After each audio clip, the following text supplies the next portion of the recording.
आज हम बात करेंगे एक कंपनी के अंदर सॉल्वेंसी रेशो के बारे में। सॉल्वेंसी रेशो का एक पार्ट होता है debt equity ratio.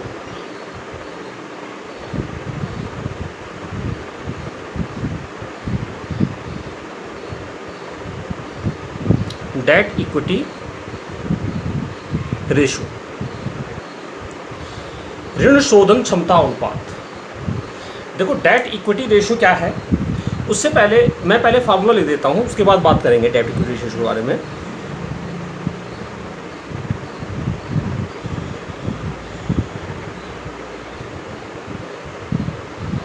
Debt equity ratio होता है हमारे पास डेट अपॉन इक्विटी। डेट का मतलब क्या होता है और इक्विटी हमारे पास क्या होती है, अब हम उसके बारे में बात करेंगे। हमारे पास अगर आप कंपनी को देखो तो कंपनी को देखने का नज़रिया हर आदमी का अपना अलग अलग होता है। आदमी का मतलब, मेरा कहने का मतलब यहाँ पर है कि जो मार्केट में बैंकर्स हैं, बैंकर किसी कंपनी में अपना पैसा लगाने से पहले कुछ और देखते हैं। कोई इन्वेस्टर है, इन्वेस्टर का देखने का नज़रिया अपना होता है। ऐसे ही कोई शेयर होल्डर है तो शेयर होल्डर कुछ और भी देखना चाहता है। ऐसे ही कोई सिंपल शेयर होल्डर है, इक्विटी शेयर मार्केट में घुसना चाह रहा है, उसका देखने का नज़रिया अपना हो सकता है। तो हर जो इंस्टीट्यूट है, हर जो इन्वेस्टर है, वो अपने अपनी सुविधा के हिसाब से कंपनी के रेशो को चेक करता है। तो उनमें से एक रेशो होता है डेट इक्विटी रेशो, जो अमूमन हर शेयर होल्डर को या हर बैंकर को या हर लोन देने वाले को, सबको ज़रूरत पड़ती है कि वो कंपनी का डेट इक्विटी रेशो देखें। यहाँ पर डेट का मतलब होता है, सीधा अगर हम साधारण भाषा में कहें तो डेट का मतलब है लोन से, कर्जे से, कि एक कंपनी ने जो लॉन्ग टर्म लोन उठाया हुआ है, लंबी अवधि के लिए जो कर्जा लिया हुआ है, उसको पेमेंट करने की, इन फ्यूचर जब उसका पेमेंट करने का नंबर आएगा तो उसको पेमेंट करने की उसकी अपनी कैपेसिटी कैसी है। दो चीज़ें हैं कि एक तो जो उसने लॉन्ग टर्म लोन लिए हुए हैं, उस लॉन्ग टर्म लोन को पेमेंट करने की स्थिति कैसी है उसकी, और क्योंकि पेमेंट तो वो लंबे समय बाद होनी है, लेकिन उस पर ब्याज देने की उसकी स्थिति कैसी है। इंटरेस्ट तो उसको ईयरली देना ही पड़ेगा, तो ईयरली जो उसने इंटरेस्ट देना है, उस इंटरेस्ट को देने की कंडीशन उसकी कैसी है। तो हमें यहाँ पर एक तो लॉन्ग टर्म लोन चेक करना है कि कंपनी का जो लॉन्ग टर्म लोन है, जो लंबे समय के लिए उसने लोन लिया हुआ है, उसको पेमेंट करने की उसकी स्थिति कैसी है। और ये कहाँ से मालूम पड़ेगा आपको? कंपनी की अपनी इक्विटी से। कंपनी के पास अपने आप, अगर बाई सपोज आप एक सामान्य वे में इसको लेके चलो, जनरल वे में इसको लेके चलो, कि आप अगर कहीं पर लोन लेने जाते हो, आपने किसी बैंक से लोन लेना है, तो बैंक सबसे पहले आपकी पर्सनल एसेट्स को देखता है कि आपके पास पर्सनल एसेट्स क्या है, कि जो आप लॉन्ग टर्म में इस पेमेंट को कर सको। ऐसे ही अगर हम कंपनी के अंदर चेक करें तो हमें ये देखना होता है कि कंपनी ने इस पे इस समय कितना रुपया कंपनी ने लगाया हुआ है। जितना कंपनी का अगर आपने लायबिलिटी चेक की हो, तो लायबिलिटी में आपके पास क्या क्या होता है। मैं लायबिलिटी साइड की बात करूं तो हमारे पास एक तो होता है इक्विटी शेयर कैपिटल। ये कंपनी की अपना फंड है, अपना पैसा है। प्रोप्राइटर का इसमें कितना हिस्सा है, शेयर होल्डर जिन्होंने जो है कंपनी की हिस्सेदारी को शेयर किया हुआ है, उनका इसमें हिस्सा होगा। सेकेंडरी प्रेफरेंस शेयर कैपिटल, ये भी कंपनी की कैपिटल मानी जाती है। उसको छोड़कर हमारे पास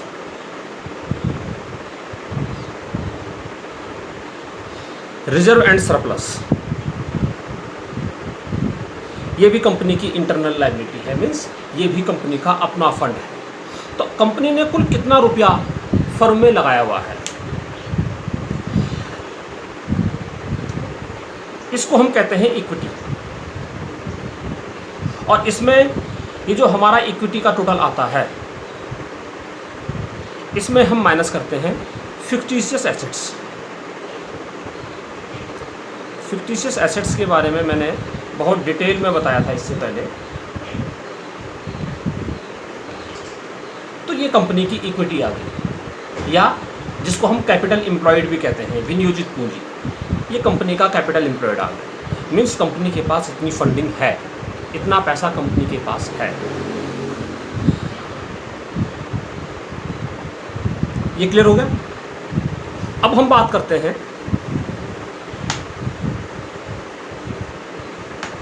डेब्ट के बारे में।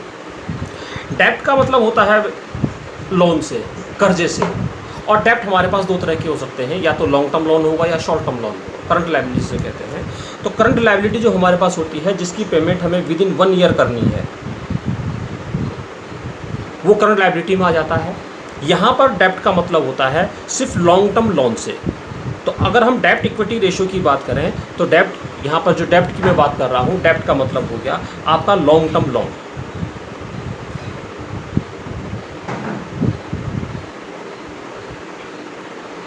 Upon equity. इक्विटी के अंदर अभी हमने बात की कि हमारे पास जो शेयर कैपिटल है, और शेयर कैपिटल दो तरह की हो सकती है, इक्विटी शेयर कैपिटल और प्रेफरेंशियल शेयर कैपिटल। इक्विटी और preferential share capital plus reserve and surplus. Clear. अब हम इसको एक छोटे एग्जांपल में लेते हैं कि सपोज हमारे पास जो इक्विटी है, share capital plus reserve and surplus, ये सब मिला करके एक छोटा एग्जांपल ले लो कि सपोज हमारे पास 500 है। ये करोड़ों में अरबों में हो सकता है कंपनी के अंदर, हम छोटी फिगर ले रहे हैं यहाँ पे। तो 500 सपोज हमारे पास, या आप एक सिंपल वे में लेके चलो कि एक बिजनेस है, किसी का छोटा बिजनेस है, सोल प्रोप्राइटर, 500 रुपये उसके पास है। और इस 500 रुपये पे अगर जो उसने बिजनेस में लगाया हुआ है 500 रुपये, वो अगर मार्केट से 200 रुपये का किसी से लोन लेता है, तो ना तो लोन देने वाले को दिक्कत है, ना लेने वाले को दिक्कत है। दोनों को मालूम है कि ईजिली ये पे हो जाएगा। लेकिन अगर यही 300 हो जाए तब भी कोई दिक्कत नहीं है, 400 हो जाए तब भी कोई दिक्कत नहीं है, 500 हो जाए तब भी जो है, अगर बिजनेस का फ्यूचर की संभावनाएं हमें बढ़िया दिखाई दे रही हैं, तो 500 में भी हमें लगता है कि कंपनी के पास इतनी तो अपनी कैपिटल है ही, जो वो लॉन्ग टर्म में उसको पेमेंट कर देगी। लेकिन जितना आपके पास आपने बिजनेस में पैसा लगाया हुआ है, जितनी आपकी टोटल इक्विटी है, उस इक्विटी से ऊपर अगर आप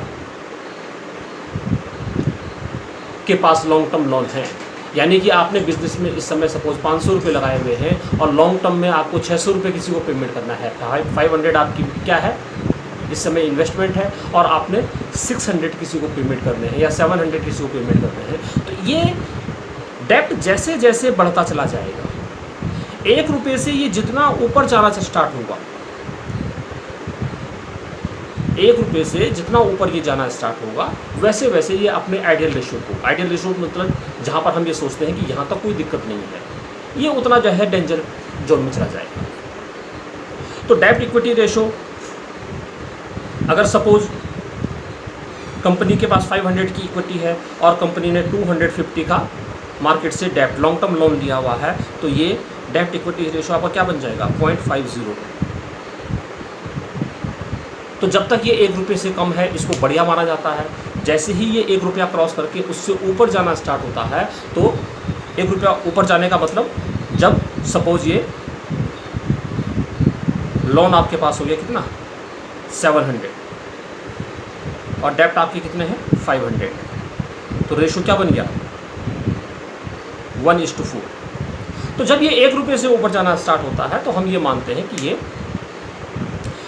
कंपनी के लिए, या इन्वेस्टर जो है ये सोचता है कि ये थोड़ा सा लॉन्ग टर्म लोन देने वाला, कि थोड़ा सा ये स्थिति कंपनी की और भी हमें रेशो को चेक करना होगा, और भी कंपनी की बैलेंस शीट को और खंगालना होगा कि ये पोजीशन इनकी है क्या। उसके साथ साथ जब हम डेब्ट इक्विटी रेशो की बात कर रहे हैं कि किसी का रेशो 0.5 है, तो इसके साथ साथ हमें उस कंपनी का, उसी के जो कंपटीटर कंपनियां हैं, उसी के सिमिलर जो इंडस्ट्री है, उस इंडस्ट्री को भी चेक करना होता है। क्योंकि फाइनेंशियल जो कैपिटल स्ट्रक्चर जो होता है, पैसा लगाने का जो तरीका होता है, या पैसा किस तरीके से लगाना है, वो हर इंडस्ट्री का, हर सेक्टर का अलग अलग हो सकता है। जैसे अगर हम फाइनेंस सेक्टर की बात करें या बैंकर्स की बात करें, तो बैंकर्स या फाइनेंस सेक्टर से रिलेटेड जितनी कंपनियां होती हैं ये सारी की सारी लोन पे चलती हैं, तो इनका डेट इक्विटी रेशो अलग हो सकता है। आपके पास जैसे